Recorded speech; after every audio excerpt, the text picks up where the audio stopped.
तो राम राम किसान भाइयों, मैं नितिन पवार। तो किसान भाइयों, आपका स्वागत है सीताराम फार्मिंग यूट्यूब चैनल में। तो किसान भाइयों, आजकल हमें गन्ने में के खेतों में जो हम घूम कर देख रहे तो कुछ एक समस्या दिखाई दे रही जो किसानों की बहुत ज्यादा परेशानी बढ़ा सके। किसान भाइयों, उसकी रोकथाम हमें अगली फसल की अभी से करनी पड़ेगी, तब जाकर उस बीमारी को हम रोक पाओगे, कंट्रोल कर पाओगे।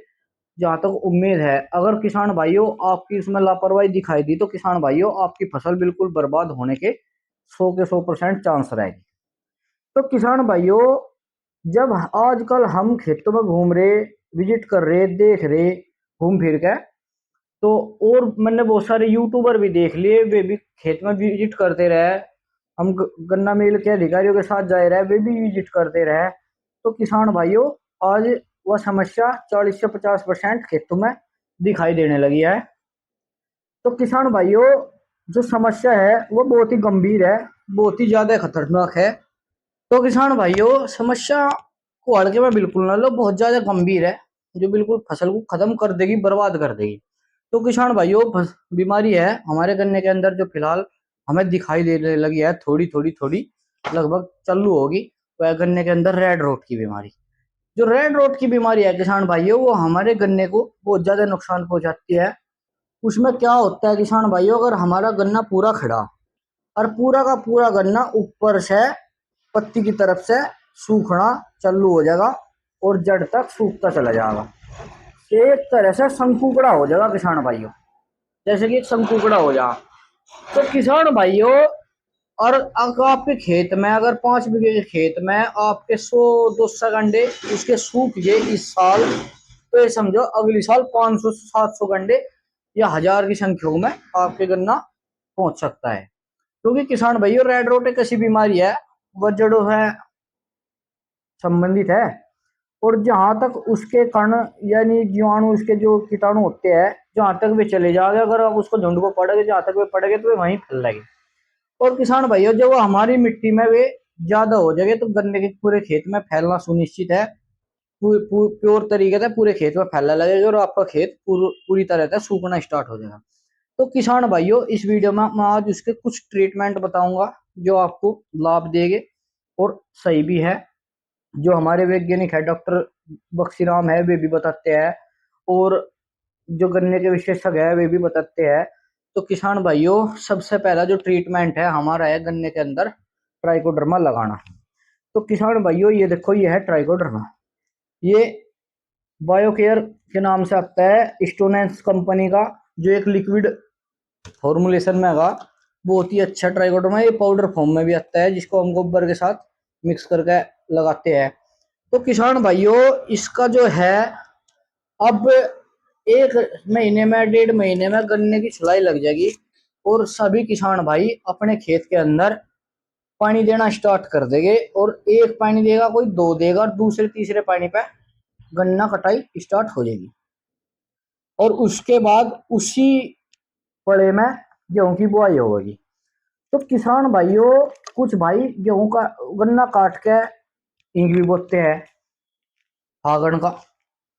तो किसान भाइयों, उन किसानों को अपने खेत के अंदर, जब आप पेडी गन्ने के अंदर अब लास्ट वाला पानी चलाओ, जैसे कि अब एक चला सको या उससे अगला चला सको, तो किसान भैया आप उसके अंदर इस ट्राइकोडर्मा का इस्तेमाल करो।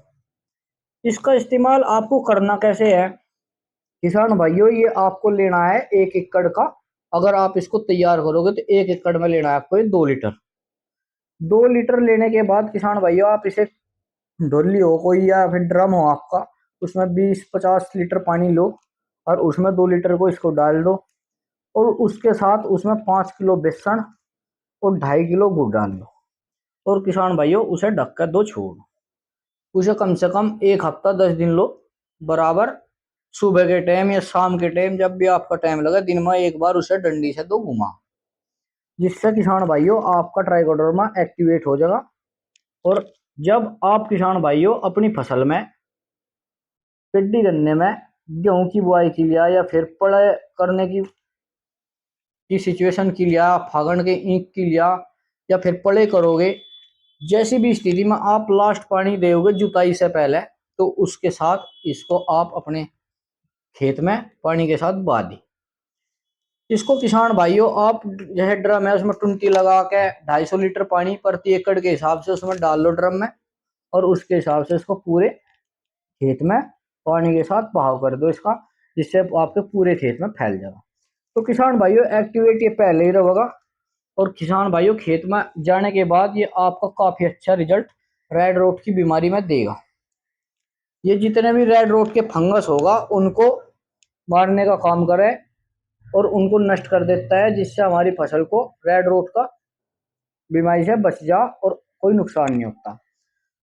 और किसान भाइयों अगर आपको गन्ने के अंदर वो दिखाई दे रहा तो उसके लिए आपको रेड रोट के लिए जो गन्ने में स्प्रे लगाना उसके बारे में मैं इसमें बताता हूँ। वो आपको लेना है एजोक्सी प्लस डाइफेनाकोनाजोल, एजेस्ट्रोबिन प्लस डाइफेनाकोनाजोल, जो कि किसान भाइयों एम स्टार टॉप आती है सीजेंटा कंपनी का,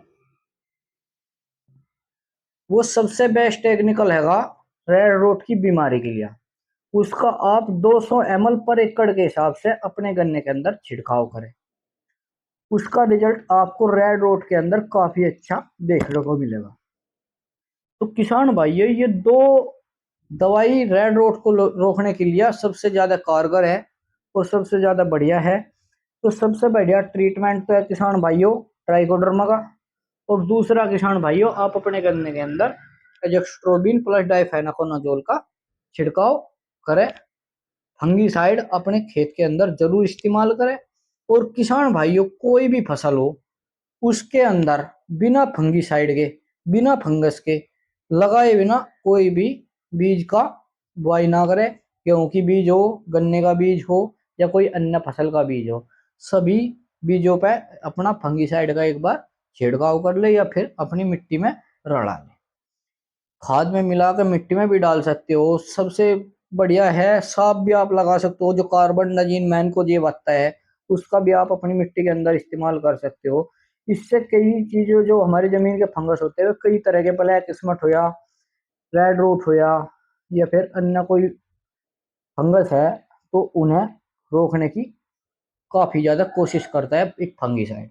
तो किसान भाइयों मैं सभी किसान भाइयों से कहूंगा कि सचेत रहो, तो ट्राइकोडर्मा का इस्तेमाल तो अपने खेत के अंदर अब 100% करना स्टार्ट कर दो, क्योंकि अगर किसान भाइयों आप ट्राइकोडर्मा का इस्तेमाल नहीं करोगे तो बीज रोपण की जो परली साइड की स्थिति है वही आपके यहाँ पे हो जाएगी और आपका गन्ना सूखना पूरा स्टार्ट हो जाएगा, जिससे आपको काफी ज्यादा नुकसान होगा।